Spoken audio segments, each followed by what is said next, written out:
Pemerintah Kota Lubuk Linggau masih menunggu tindak lanjut dari pemerintah provinsi terkait pelaksanaan operasi pasar minyak goreng yang hingga saat ini harganya masih tinggi di pasaran. Menurut Kepala Disdagrin Lubuk Linggau Surya Dharma, terkait operasi pasar murah, pihaknya sudah mengusulkan kuota minyak goreng ke pemerintah provinsi sejak sebulan lalu. Namun hingga kini belum ada kejelasan kapan pemerintah Lubuk Linggau menerima kuota minyak goreng.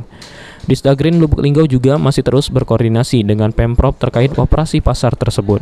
Operasi pasar minyak goreng murah tidak hanya untuk warga miskin saja, namun berlaku juga untuk masyarakat umum, di mana masing-masing kepala keluarga hanya bisa mendapatkan sebanyak 2 liter minyak goreng seharga Rp14.000 per liternya.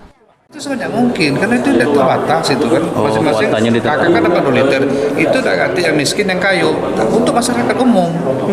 Jadi sebanyak mungkin gitu, jumlah sesuai dengan dari perdagangan. Untuk harga minyak memang masih ini ya Pak? Kalau harga minyak memang lebih, sekarang sudah 17.500, sedangkan operasi pasar itu maksimal 14.000, itu dijatah 2 liter per kakak. Nanti teknisnya ketika itu turun gimana Pak? Ya kami lapor dengan Pak Wali, kita bagi per kecamatan, sesuai dengan kota. Adanya operasi pasar minyak goreng murah sangat ditunggu masyarakat, mengingat harga mie goreng yang kini belum juga alami penurunan. Tri Hajaria, PAL TV.